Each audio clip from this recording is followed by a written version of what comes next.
నమస్తే welcome to Vikram TV. గతంలో రైతు రుణమాఫీ ఎవరెవరు చేశారు, వాళ్ళు దానిలో ఎంతవరకు సక్సెస్ అయ్యారో ఈ వీడియోలో తెలుసుకుందాం।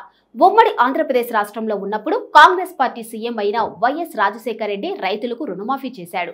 ఈయన ఏకకాలంలో రైతులు తీసుకున్న రుణాలను మాఫీ చేసి మళ్ళీ వాళ్ళకి కొత్తగా క్రాప్ లోన్స్ పేరుతో రుణాలను ఇచ్చి రైతులకు పెట్టుబడి సమయంలో చాలా వరకు హెల్ప్ చేశాడు।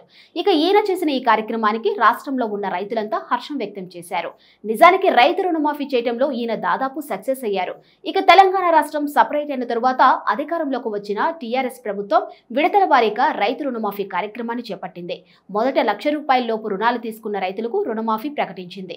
ఇక ఆ తర్వాత డిసెంబర్ 11, 2018 వరకు 99,999 వరకు రుణాలు తీసుకున్న రైతులకు రుణభారం నుంచి విముక్తి లభిస్తుందని, ఈ మొత్తాన్ని ప్రభుత్వమే బ్యాంకులకు చెల్లిస్తుందని ప్రభుత్వం తెలిపింది।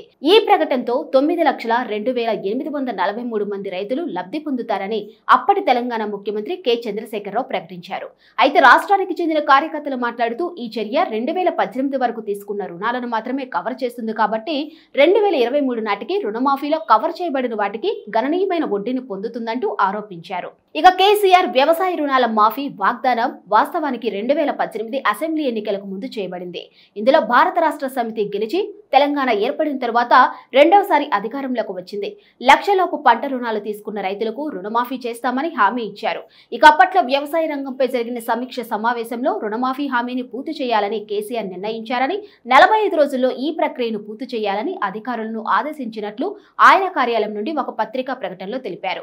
వ్యవసాయ రుణమాఫీ మంచి చర్య అయినప్పటికీ ఇది కాస్త ఆలస్యంగా వచ్చింది। 2023 నాటికి వారి రుణాలకు మరింత ఎక్కువ వడ్డీ వచ్చే అవకాశం ఉందని ఆశించిన చాలా మంది రైతులు బ్యాంకులకు రుణాలను చెల్లించలేదు। కాబట్టి రాష్ట్రం మొత్తం 9 లక్షల మంది రైతులకు 1 లక్ష చెల్లించినప్పటికీ పరిస్థితి ఏమిటి, ఆసక్తి ఏమిటి, వీటన్నిటిపై ప్రభుత్వం స్పష్టత ఇవ్వాలని రెండు తెలుగు రాష్ట్రాలైన తెలంగాణ, ఆంధ్రప్రదేశ్లో పనిచేస్తున్న రైతు హక్కుల సంస్థ రైతు స్వరాజ్య వేదిక రాష్ట్ర సమన్వయకర్త శ్రీహర్ష తన్నేరు అన్నారు। శ్రీహర్ష ప్రకారం పత్తి సాగు కోసం తెలంగాణలో ఆర్ఎస్వి లెక్కగట్టిన వ్యవసాయ ఖర్చుల సగటు ఖర్చు ఎకరాకి ₹36,000। సగటున ఒక రైతు కనీసం 2 ఎకరాలు సాగు చేస్తాడు మరియు సంవత్సరానికి దాదాపు 70,000 పెట్టుబడి కావాలి।